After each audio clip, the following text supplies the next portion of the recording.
perundang-undangan di Indonesia. Semua peraturan di bawahnya, seperti undang-undang atau peraturan pengganti undang-undang, peraturan presiden, peraturan pemerintah, dan peraturan daerah, harus selaras, harmonis, dan sesuai dengan Undang-Undang Dasar 1945. Hierarki peraturan tersebut disusun vertikal, dan peraturan yang kedudukannya rendah tidak boleh bertentangan dengan yang di atasnya. Keharmonisasian, pembulatan, dan pemantapan konsepsi rancangan peraturan perundang-undangan adalah upaya untuk mencapai keselarasan dalam konsep hukum yang sesuai dengan Pancasila. Sampai di sini apakah ada yang ingin bertanya? Saya ingin bertanya, saya Tashiba dari kelompok 2, saya bertanya, apa itu UUD 1945 dan mengapa itu penting? Undang-Undang Dasar 1945 adalah konstitusi Indonesia yang menjadi hukum dasar negara. Ia mendefinisikan prinsip-prinsip dasar, struktur pemerintahan, dan hak-hak warga negara. Pertanyaan saya kedua, bagaimana perubahan Undang-Undang Dasar 1945 dilakukan? Perubahan Undang-Undang Dasar 1945 melibatkan Mahkamah Konstitusi dan Dewan Perwakilan Rakyat atau DPR. MPR, Majelis Permusyawaratan Rakyat, memiliki peran penting dalam meratifikasi perubahan tersebut.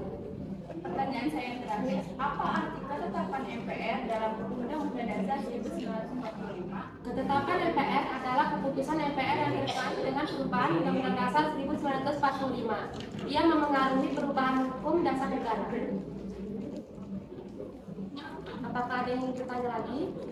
Perkenalkan, saya Nofrita Pratiwi dari kelompok 3. Pertanyaan saya yang pertama, bagaimana Mahkamah Konstitusi terkait Undang-Undang Dasar 1945? Mahkamah Konstitusi bertanggung jawab menjaga konsisten Undang-Undang Dasar 1945 dengan peraturan perundang-undangan lainnya dan menyelesaikan sengketa konstitusi.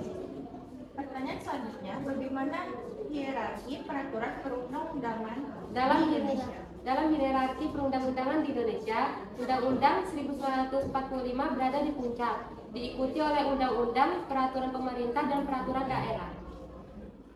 Pertanyaan yang terakhir, apa itu peraturan pemerintah dan hubungannya dengan Undang-Undang Dasar 1945? Peraturan pemerintahan adalah peraturan yang dikeluarkan oleh pemerintah pusat untuk melaksanakan Undang-Undang Dasar 1945. Apakah ada yang bertanya lagi? Saya ingin bertanya, perkenalkan nama saya Fariza Syafaq, saya dari kelompok 4. Di sini saya ingin bertanya, bagaimana UU berkaitan dengan peraturan pemerintah? Peraturan daerah, Perda, dan peran Undang-Undang Dasar 1945. Perda adalah peraturan yang dibuat oleh pemerintah daerah sesuai dengan prinsip-prinsip yang diatur dalam Undang-Undang Dasar 1945. Pertanyaan saya kedua, apa itu peraturan daerah atau Perda dan peran pemerintah? Peran DPRD dalam pembuatan perda. DPRD, Dewan Perwakilan Rakyat Daerah, memiliki peran dalam pembuatan perda, mewakili kepentingan daerah dan warganya. Pertanyaan saya ketiga, apa peran DPRD dalam pembuatan perda? Hubungan pemerintah pusat dan daerah. Undang-Undang Dasar 1945 mengatur hubungan antara pemerintah pusat dengan daerah otonom, menetapkan kewenangan masing-masing. Apakah ada yang bertanya lagi? Saya bisa Sastra dari kelompok 5 izin bertanya, bagaimana Undang-Undang Dasar 1945 mengatur hubungan pemerintah pusat dan daerah? Hubungan pemerintah pusat dan daerah.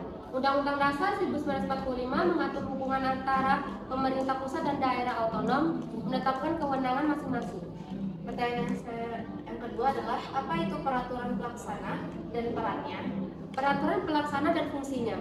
Peraturan pelaksana adalah peraturan yang digunakan untuk melaksanakan undang-undang. Mereka merinci implementasi hukum yang lebih umum. Pertanyaan saya yang terakhir, bagaimana konflik antara Undang-Undang Dasar 1945 dan peraturan perundang-undangan diatasi, khususnya melalui Mahkamah Konstitusi? Penyelesaian konflik antara Undang-Undang Dasar 1945 dan peraturan lainnya. Jika terjadi konflik antara Undang-Undang Dasar 1945 dan peraturan lainnya, konflik ini dapat diselesaikan melalui Mahkamah Konstitusi yang memiliki yurisdiksi untuk memutuskan kesesuaian peraturan dengan Undang-Undang Dasar 1945. Mahkamah Konstitusi memiliki peran penting dalam menjaga konsisten hukum di Indonesia. Sekian dari presentasi dari saya. Terima kasih.